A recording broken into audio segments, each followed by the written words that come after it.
En la sesión segunda, la sesión de hoy, nos metemos ya claramente en el tema etnobotánico y bueno, enlazamos con el otro día, que como sabéis estuvimos dando las generalidades de botánica, las herramientas básicas para este pequeño curso de etnobotánica de iniciación.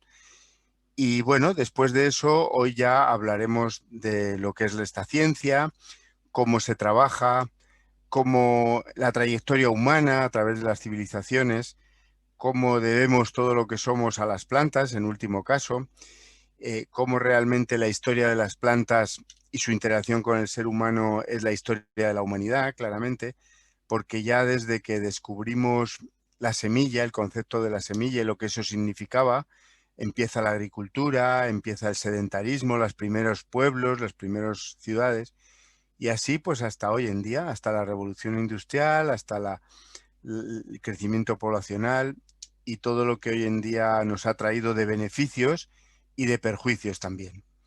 Vale, pues entonces enlazo con el seminario 1 y después ya nos dedicamos a hablar del seminario 2 para dejar todo el camino preparado hacia los temas específicos, ¿no? Las plantas en la alimentación, las plantas en la medicina, las plantas como base tecnológica, etcétera. Voy a pasar a compartir. Otro día claramente hablábamos del mundo vegetal, hablábamos y diferenciábamos entre el reino de la botánica, el reino de las plantas y el mundo vegetal en general, porque la botánica estudia no solo el reino de las plantas, sino también estudia los hongos, etcétera, ¿no? Veíamos lo que representa las plantas y, bueno, la pasión que muchas personas sienten hacia los seres vegetales a los que tanto debemos, como digo. Veíamos que era importante tener unos conceptos de botánica asentados para afrontar la ciencia de la etnobotánica, ¿no? Que en realidad no es una rama de la botánica, sino es los orígenes de la ciencia de la botánica están en la etnobotánica. Aquí tenemos, por ejemplo, un árbol muy conocido en Europa, que es el tejo, en latín Taxus baccata, y vemos sus características botánicas, su semilla carnosa tan característica, y toda la química, cuáles son sus principios activos, sus propiedades medicinales, etcétera. Necesitamos conocer la botánica pura de esta especie para interesarnos en los usos tradicionales, en su historia. Esta es una de las especies que aparece en las momias que aparecen en los Alpes, cuando la famosa momia de los Alpes llevaba un arco de tejo y varios elementos de tejo. La etnobotánica, la arqueobotánica, se apoya en la botánica pura, como ahí vemos. Ahí tenemos el medicamento, el diterpeno hoy en día que salva tantas vidas, como anticancerígeno que se obtiene de la corteza y de la hoja del tejo. Entonces, la botánica necesita de la etnobotánica y la etnobotánica se apoya en los conceptos botánicos. Era un poco la parte del seminario 1. Bueno, pues hoy afrontamos, en este curso, afrontamos la etnobotánica como el concepto de planta y ser humano, ¿no? Hablábamos el otro día de la planta y el ser humano, y esa integración, de ese resultado surge la cultura de las plantas, ¿no? Bien, ¿cómo sucede todo esto? ¿Dónde están los orígenes? Pues es fácil imaginar que están en el reino animal, ¿no? Están en nuestros antepasados del género Homo. Si recordáis, se conocen entre 8 y 10 especies del género Homo fósiles, solo un superviviente actual, que es Homo sapiens, que somos nosotros mismos.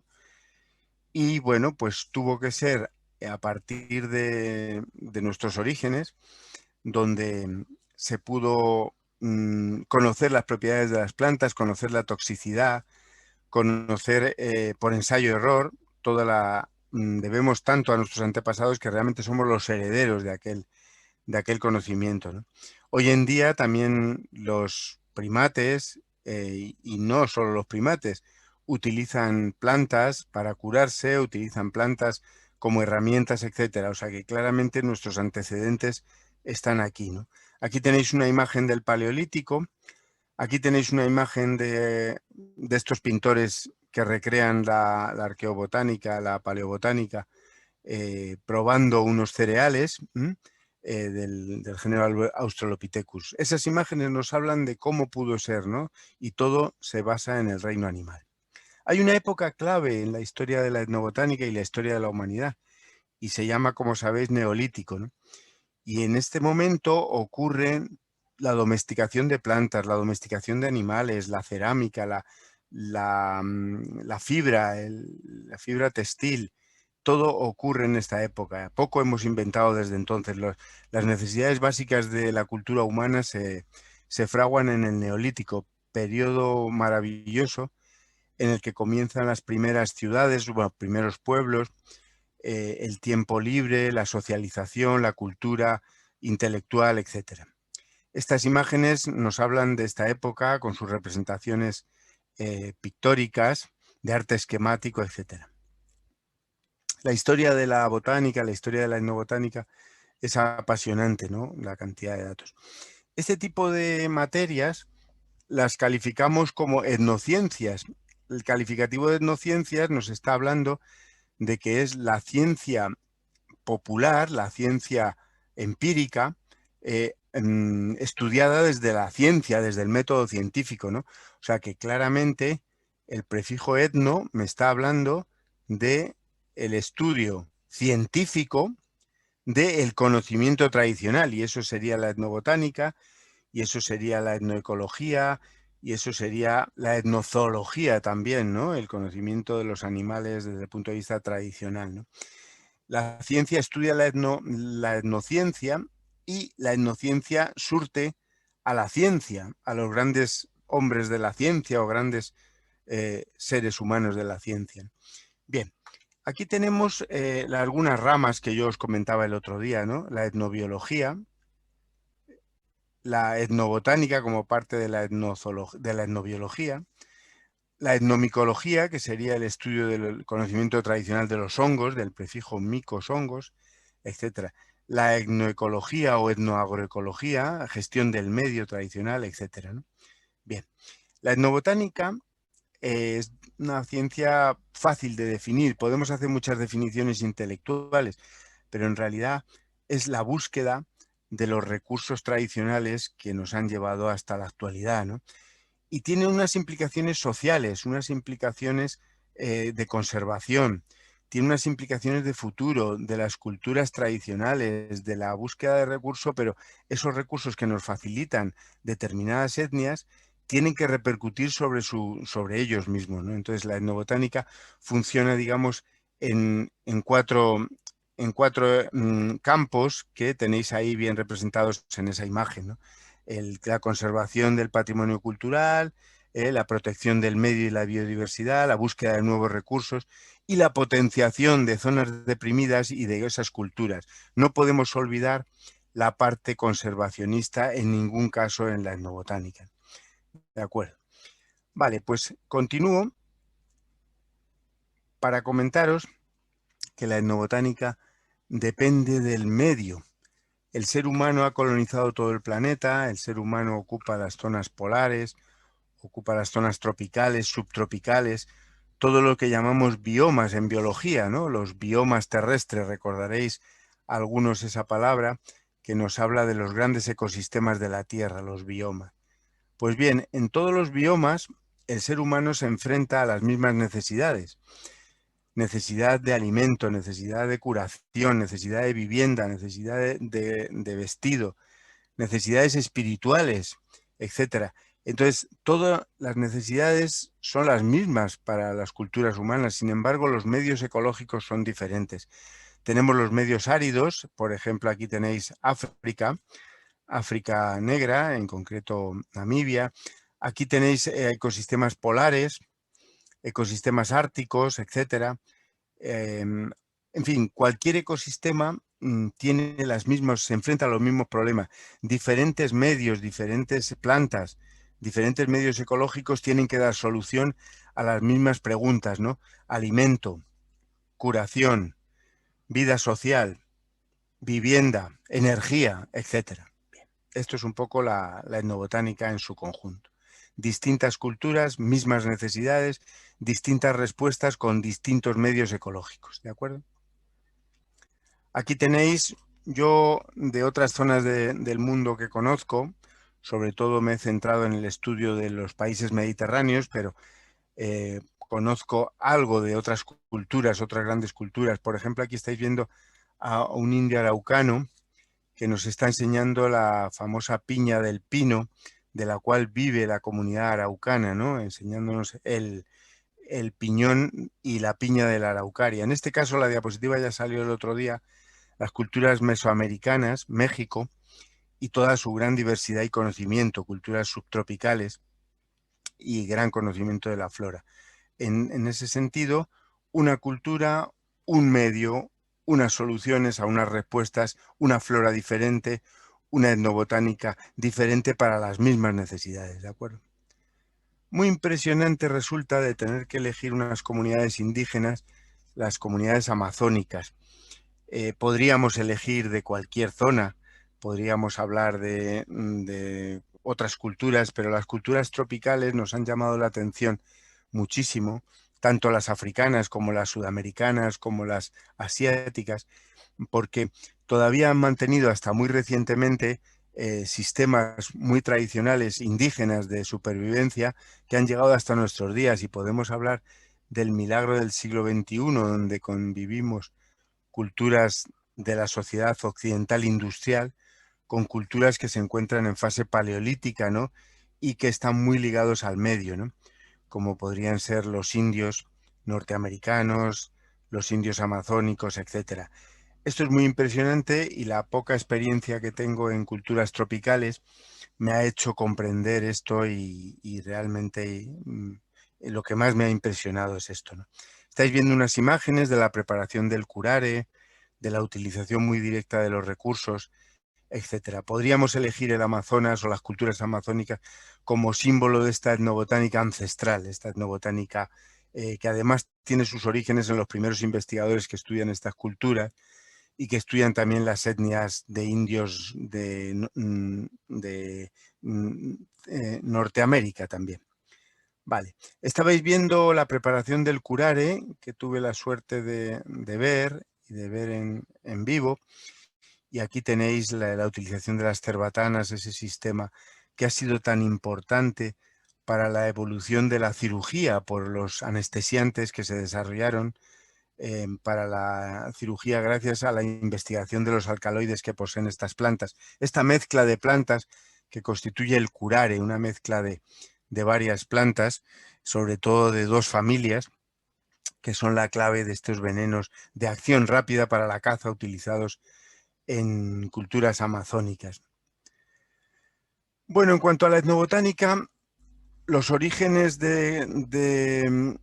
como ciencia se sitúan pues, prácticamente en el siglo XIX, y prácticamente ahí al lado, en el siglo XX, como ciencia estamos hablando, ¿no? El plantearse la recopilación de qué plantas utilizan estas etnias, de qué plantas, cómo las utilizan y cuál es la causa de ese efecto que tienen esas plantas. Esto es muy reciente. Y hemos de destacar la figura de un investigador americano. Hay muchísimos, pero si me tengo que quedar con uno, me quedaría con Richard Evans Schultz, que fue un tropicalista, trabajó en la Amazonía colombiana más de 13 años. Y bueno, uniendo al tema del Amazonas, pues me viene su obra, ¿no? Una persona muy interesante por la que os tenéis que interesar en este pequeño curso. Y, por ejemplo, uno de sus discípulos escribe un libro que se llama El río, que tenéis aquí la portada, que es apasionante porque habla de su vida y de su trabajo etnobotánico en la selva y también en las culturas mexicanas sobre las plantas, ¿no? Su famoso libro El bosque que cura, que tenéis aquí en la diapositiva, es un tratado de todos los árboles de la selva y todas las plantas utilizadas por estas etnias como medicinal. Muy importante el personaje, muy importante, y lo hemos elegido como símbolo de la historia de la etnobotánica. Hay muchos otros, como os decía, pero realmente él encarna pues todo este elemento. Le llegué a conocer en el año 92, 1992, vino a España a un congreso muy importante de etnobotánica que se celebró en Córdoba, y allí dio una conferencia y tuve la suerte de conocerle personalmente poco antes de que muriera, al cabo de unos pocos años, ya muy mayor. Bien, hablaremos de más figuras. Bien, hablábamos del ser humano. Vamos a representar aquí en este dibujito, vamos a poner aquí un ser humano, vamos a representarle, por ejemplo, con el índalo el símbolo de las culturas almerienses, y vamos a poner aquí una planta representada, y con este pequeño dibujito os estaba hablando de esa relación entre el ser humano y las plantas y los seres humanos. Ahí, en ese contexto, en esa coevolución, se sitúa la etnobotánica. Exactamente. ¿De acuerdo? La mayoría de las necesidades que cubre el ser humano, véase alimentación, véase terapéutica, la curación, véase vivienda, véase abrigo, o sea, ropa, abrigo, textil, véase energía, combustible para todos los procesos, véase materiales, por ejemplo, maderas, para herramientas, instrumentos.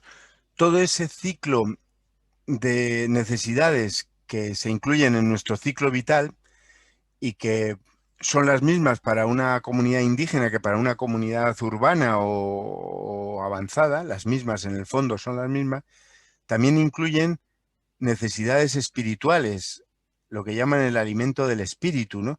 Necesidades festivas, necesidades de evasión, necesidades religiosas, de plantearse las mismas preguntas que se hacen todos los seres humanos, ¿no? ¿Dónde estoy? ¿De dónde vengo? ¿Hacia dónde voy? Y tal. Pues todo eso, todo el ciclo vital humano, podemos hablar del ciclo vital humano, en todo el ciclo vital humano intervienen las plantas.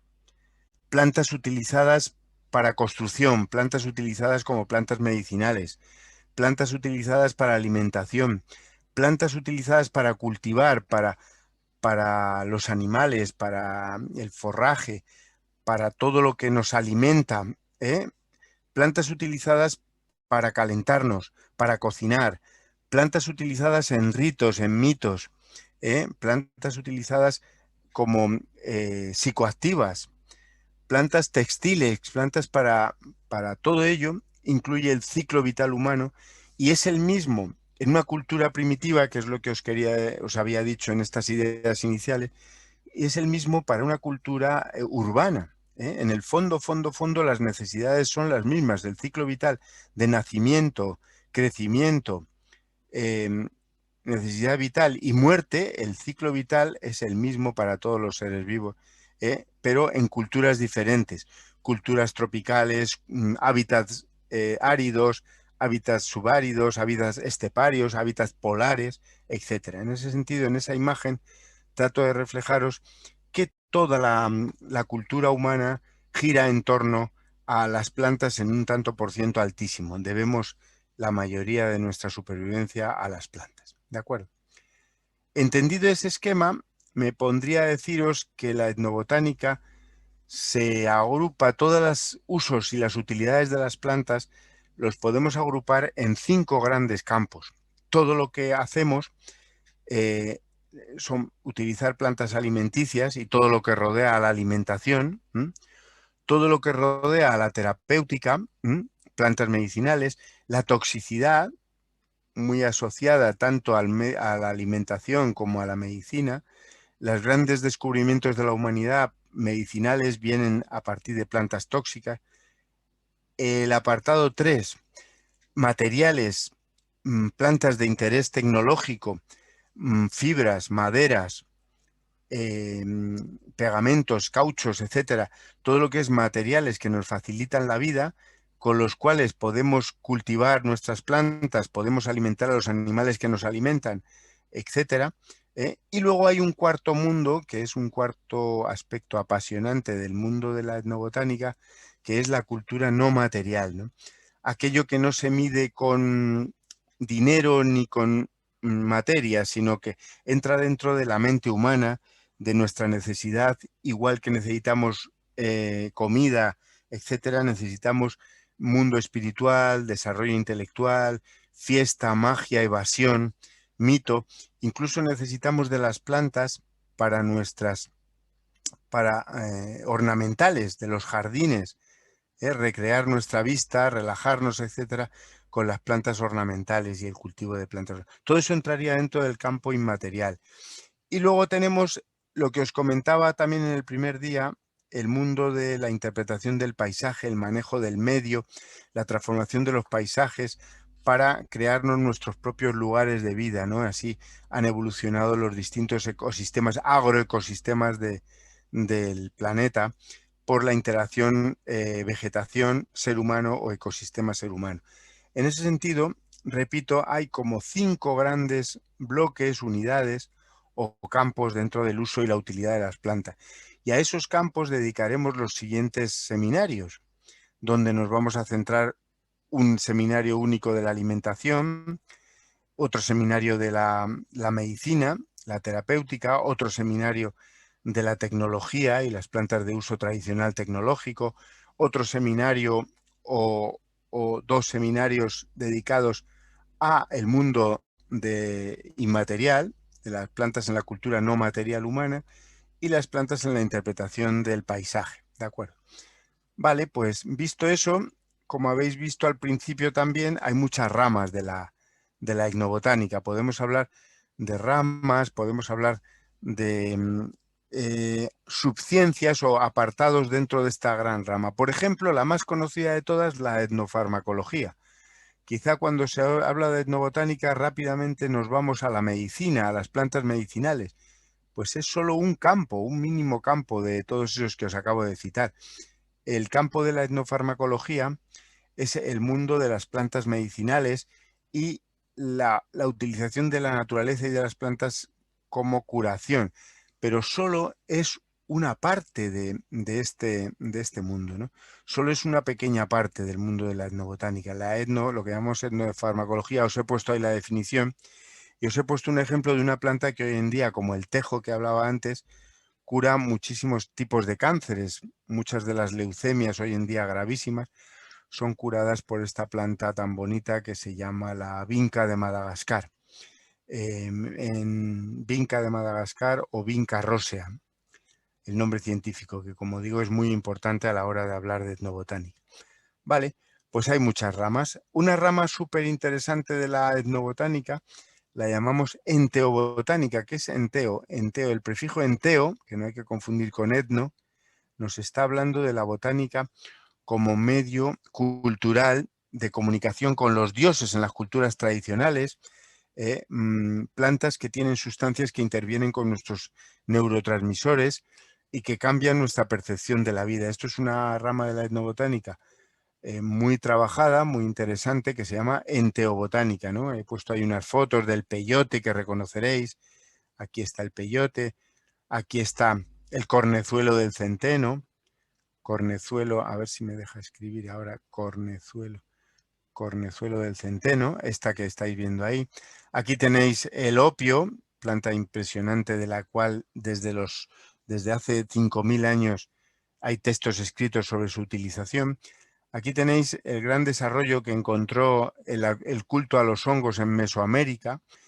Esto constituye también otra rama de la etnobotánica que llamamos, la he citado antes, etnomicología. La etnomicología es la rama de la etnobotánica que estudia el uso tradicional de los hongos, ¿verdad? Vale. Al hilo de las plantas psicoactivas, que también llamamos psicodislépticos, plantas que cambian nuestra percepción de la realidad por tener sustancias que interfieren con nuestros procesos cerebrales, pues pues podemos hablar de las culturas también amazónicas, ¿no? Han sido la base de descubrimientos espectaculares de plantas que hoy en día se investigan mucho en psiquiatría, como la ayahuasca, y bueno, el yagé, este tipo de plantas de las cuales hablaremos un poquito más detalladamente más adelante, ¿no? Base importantísima de la historia de la etnobotánica y del interés de la ciencia por este tipo de plantas y este tipo de culturas que sabían utilizar estas plantas. ¿Cómo supieron que esa planta, entre miles de ellas, tenía esas sustancias? ¿Cómo supieron cómo había que manejarla, manipularla para extraer ese principio activo responsable de ese uso, ¿no? Porque en botánica no solo está la planta, no solo está la planta, está el proceso por el cual manejamos esa planta y la transformamos, la domesticamos, ¿de acuerdo?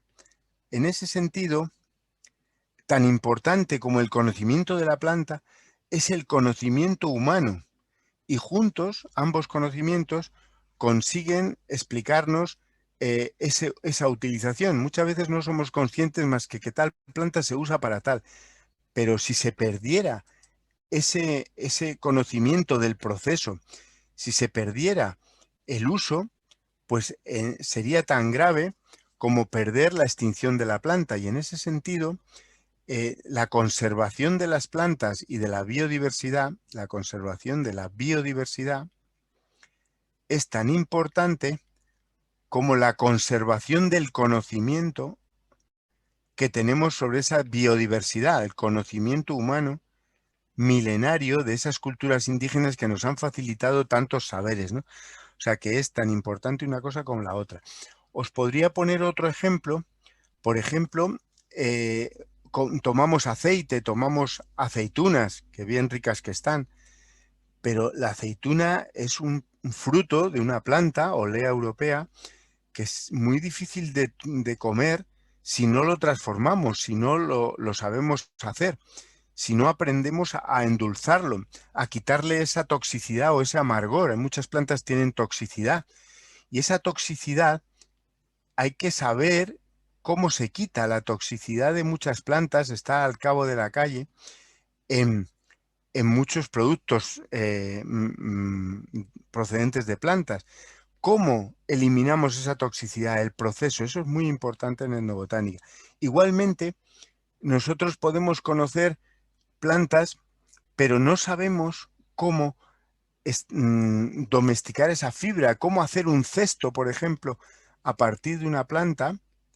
Elaboramos un cesto, un recipiente, algo, mismamente el garlito para pescar que sale en el logotipo de nuestro curso, que luego aparece en todas las diapositivas, cómo una planta se convierte en un cesto. Aquí está el genio humano, aquí está el verdadero misterio, ¿no? El paso de la planta y su cultura, la cultura, cómo se maneja esa planta, ¿no? Planta, cultura, cultura, planta, eso es etnobotánica, ¿no? Eso es un poco el milagro de esta ciencia, ¿no? Vale. Bueno, pues nada, mi experiencia sobre todo se centra en el mundo mediterráneo. El mundo mediterráneo es un ecosistema terrestre como existen los otros que os he citado. No solo vive en la cuenca mediterránea, también en otros países y continentes hay clima mediterráneo que condiciona un ecosistema mediterráneo. Y mi experiencia de trabajo etnobotánico es en el mundo mediterráneo. Por tanto, todos los ejemplos que os pondré, todo estará referido a la península ibérica donde he trabajado, donde he publicado, etcétera. Pero las personas que estáis escuchando que correspondan a otros climas, a otros ecosistemas, pues tienen que saber que dependiendo del ecosistema, pues varía mucho el tipo de plantas y el tipo de usos, siempre para las mismas necesidades. Aquí tenéis cómo trabajamos un poco, ¿no? La base de este trabajo son las personas que saben y no saben de estudios de universidad ni estudios de libro, sino saben de experiencia de la vida, ¿no? Aquí estamos haciendo unas entrevistas de campo en pueblos de España o de la península ibérica. Aquí esta señora nos está contando todas las propiedades de las plantas, o este señor nos está enseñando semillas que él mismo selecciona año tras año de cultivos de variedades tradicionales que ha ido guardando de generación en generación. Estos son los verdaderos protagonistas de nuestro estudio. Estas son las personas que recogemos la información y esa información la procesamos, la analizamos científicamente, consiguiendo comparar unas zonas con otras. Se trabaja, bueno, el trabajo es fácil, el trabajo requiere observación, como todo trabajo científico, ser muy escrupuloso con los datos, siempre reflejar la información y no mezclar la información, saber de qué planta estamos hablando a la hora de referirnos a un uso, a un determinado registro, con lo cual, bueno, pues utilizamos fichas de campo, fichas donde reflejamos el tipo de planta que se usa, para qué se usa, cómo se usa, quién te ha dado esa información, dónde has recogido esa información, en qué fecha la has recogido, etcétera. O sea que es un trabajo riguroso, un trabajo de recogida de datos, ¿no? Hay dos tipos de trabajos en etnobotánica. Tenemos un tipo de trabajo, me vuelvo a la pizarra si no os importa. Tenemos un trabajo que puede ser más bibliográfico, un trabajo más de recopilación y de lectura de trabajos de otros. O sea que en etnobotánica hay como dos tipos de trabajos. Hay unos trabajos que tienen que ver con el trabajo bibliográfico de búsqueda en los libros de bibliográfico. Bueno, ahí tendría que poner bibliográfico. Y un trabajo más de campo. El trabajo de campo implica el trabajo de campo implica mucho más trabajo en el terreno y ese trabajo en el terreno implica, no sé qué pasa, que se me va, pero ya entendéis lo que quiero decir. El trabajo de campo implica unas entrevistas, unas fichas y esas fichas tienen una metodología. Tenemos un antecedente, hablábamos antes de Schultes, hablábamos de los grandes etnobotánicos del siglo XX, del siglo XIX, pero hablando de los ecosistemas mediterráneos, hablando de la península ibérica, hablando de Cataluña porque era catalán, de Lleida, tenemos un personaje en España muy famoso que podemos considerarle el padre de la etnobotánica en nuestro país. Se llamaba Fontquer y bueno, pues un personaje cuya vida también es muy interesante y os implico, o sea, os animo a que profundicéis en su vida. Yo realicé una biografía que salió publicada en la revista Quercus, que podría consultarse. En fin, un personaje que nos ha guiado en el interés por las plantas, no solo interés científico, que era un gran científico, sino también en el interés por el uso tradicional de los pastores, de las personas de los pueblos, etcétera, y así hizo sus recopilaciones. Aquí tenemos uno de sus libros básicos que utilizamos de modelo, que ha sido muy importante, que se llama Plantas medicinales, el Dioscorio renovado, del cual ya hablamos el otro día. Bueno, pues igual que la labor que hizo Fontquer en los años anteriores y posteriores a la Guerra Civil, vivió en la primera mitad del siglo XX, murió, bueno, este libro está escrito en el año 61, ahora no recuerdo exactamente cuándo murió, pero en torno a esta fecha, ¿no?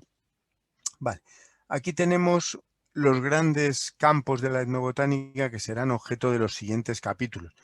En el seminario 3 afrontaremos las plantas alimenticias, las plantas silvestres comestibles, las variedades tradicionales de cultivos, ya sea frutales o lo que sea, los cultivos, tanto la parte de silvestre como la parte cultivada. También la alimentación implica las huertas, el manejo tradicional de la agricultura, implica las bebidas, los licores preparados macerando frutos, las plantas que alimentan a los animales y que llamamos forrajeras, etcétera. Todo este tipo de plantas implican, no sé qué pasa con el lápiz ahora, que no me deja escribir. Todo este tipo de plantas tienen que ver con el campo de la alimentación. Posteriormente, en otro seminario, que podría ser el seminario 4, Vamos a meternos en el mundo de la medicina tradicional, siempre también llamada etnomedicina. La etnomedicina es la medicina popular o la medicina tradicional. Cómo conocemos las propiedades de las plantas, cómo eso ha tenido una repercusión enorme en el avance de la medicina, gracias a determinadas etnias que utilizan una serie de principios activos, hemos llegado a fabricar una serie de medicamentos que hoy en día son imprescindibles para la humanidad, y en realidad se lo debemos a la etnomedicina y a la etnofarmacología que citaba antes, etcétera.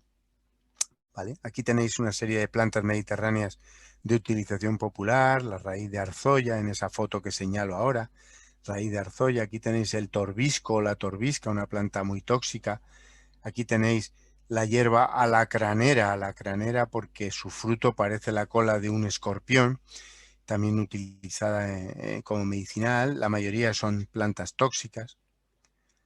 Aquí tenéis otro campo, el campo tecnológico, el campo de la planta domada para fibra, para cestería, para tejido, incluso para instrumentos musicales. Aquí está preparando una flauta, una flautilla, esta persona.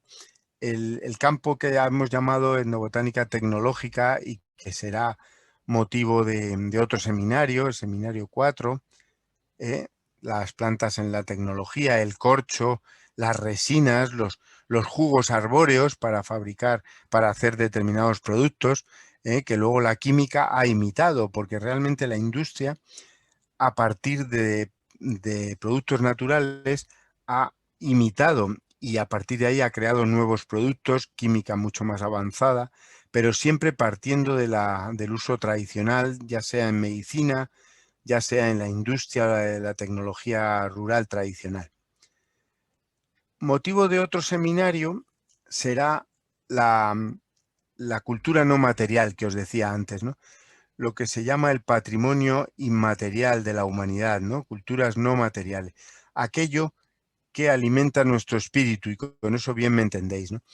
Por ejemplo, plantas asociadas a religión, a ermitas, a vírgenes, etcétera, culto de plantas, plantas ornamentales, el cultivo de plantas por el mero hecho de adornar, del placer de los ojos, de la vista, etcétera, ¿no?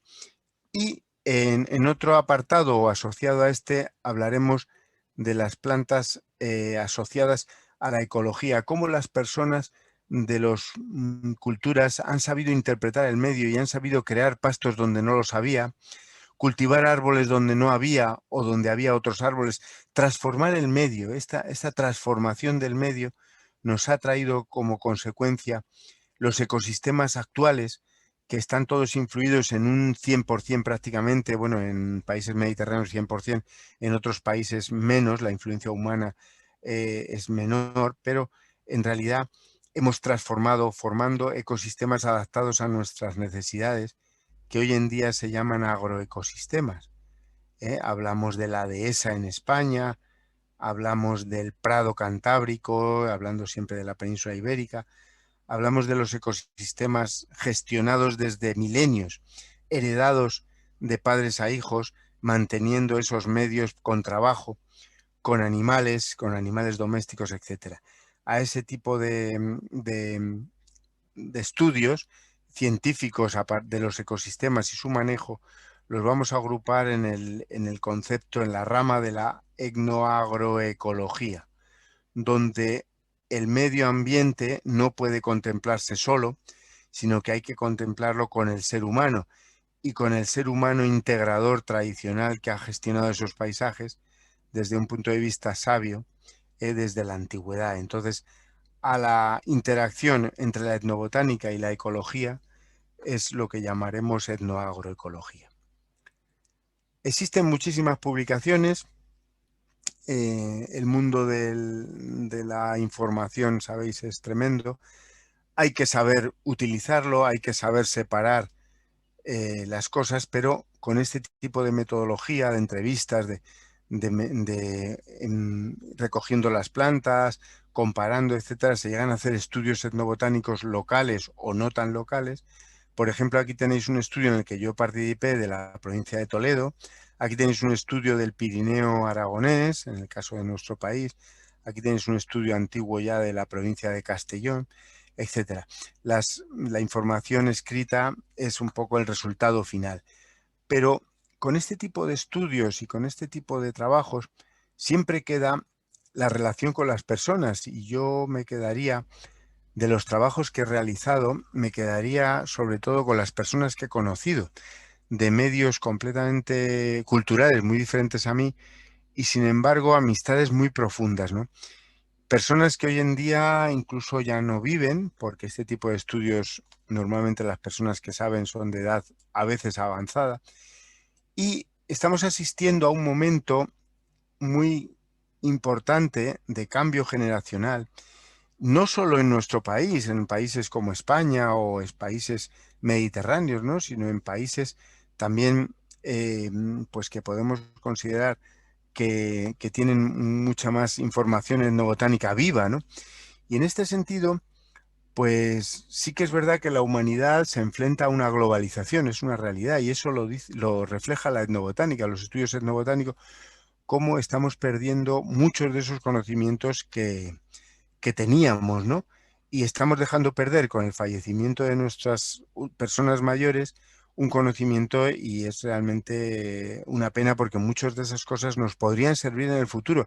Y aunque nada más fuera como reserva de nuestro patrimonio cultural, no podemos dejar escapar esos conocimientos, y al menos hay que recogerlos, hay que reflejarlos, hay que enseñárselos a los niños, hay que reflejarlos en publicaciones, hay que mantener los nombres antiguos de las plantas y esa biodiversidad, pero en este caso cultural que os estaba hablando, ¿no? Y un poco, pues este es el contenido de este tema que, bueno, que nos está introduciendo en la ciencia de la etnobotánica, y que en próximos días o en próximas jornadas o seminarios seremos capaces de desarrollar ya por campos, por el campo de la alimentación, por el campo de la medicina, por el campo de la tecnología y el campo de la cultura no material. Pues nada, muchísimas gracias y hasta el próximo seminario.